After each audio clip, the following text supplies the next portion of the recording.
यानंतर थेट जाऊयात मुंबईमध्ये सुप्रिया सुळे बोलतायत। एक गोष्ट प्रकर्षाने म्हणते की एक गोष्ट चांगली वाटते ह्या गोष्टीमध्ये, म्हणजे एवढं वाईट घटनेमध्ये एकच छोटंसं किरण आहे की तमाम महाराष्ट्रातला मीडिया, देशातला मीडिया आणि अनेक पक्षांचे लोक पक्ष किंवा विचारधारा वेगळी ठेवून माणुसकीच्या नात्याने आज या दोन्ही कुटुंबांसाठी लढतायत। ही एकच छोटीशी आशेची किरण आहे, कारण का दोन्ही घटना प्रचंड अस्वस्थ करणाऱ्या होत्या आणि त्याचा जाहीर निषेध कितीही केला तरी कमीच आहे। या सगळ्या प्रकरणामध्ये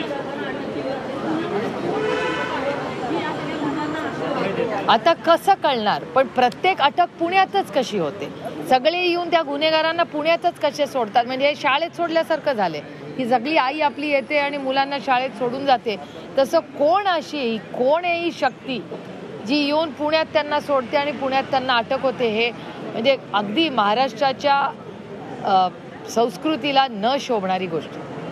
पण या सगळ्या प्रकरणामध्ये वाल्मिक कराड जे आहेत ते 20-22 दिवस फरार होते आणि त्याच्यानंतर ते अटकेत आलेले आहेत, परंतु ते पुण्यातल्या रुबी हॉस्पिटलमध्येच ॲडमिट होते। अर्थात शहराच्या मध्यभागी असलेल्या या सगळ्या रुबी हॉस्पिटलमधल्या 6व्या मजल्यावरती ते ॲडमिट होते, तिथून त्यांना ताब्यात घेण्यात आलं पोलिसांकडनं। 20-25 दिवस पोलिसांना आरोपींना आरोपी जे आहेत ते पुण्यात बिनधास्तपणे फिरतात। नाही, याची इन्क्वायरी झाली पाहिजे, याचं उत्तर गृह खात्याला द्यावं लागेल, महाराष्ट्राला द्यावं लागेल, कारण एका विश्वासाची एवढं मोठं मॅन्डेट या सरकारला मिळाले हो, एवढं मोठं मॅन्डेट, एवढा विश्वास महाराष्ट्राच्या मायबाप जनतेने त्यांच्यावर टाकलेला आहे आणि अशा पद्धतीत गेले 27-28 दिवस रोज हेडलाईन एकच आहे। ह्या 9 तारखेला 1 महिना होईल त्या घटनेला। हे दुर्दैव आहे की महाराष्ट्राच्या सरकार हे अतिशय असंवेदनशीलपणे आणि त्यांचे स्वतःचे आमदार रोज बोलतात, सगळ्याच म्हणजे सगळ्यांनी ठरवलंय की पक्ष ह्याच्यात राजकारण आणायचं नाही। माणुसकी राहिली आहे का नाही या महाराष्ट्रामध्ये?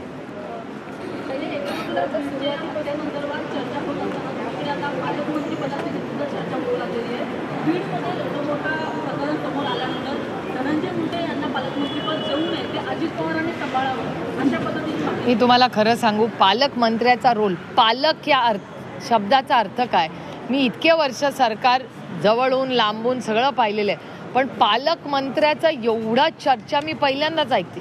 म्हणजे तिकिटासाठी, त्याच्यानंतर सत्तेत आल्यावर मंत्रीपद, नंतर डिपार्टमेंट, त्याच्यानंतर पालकमंत्रीपद, मग हे लोकांची सेवा करणार कधी हो?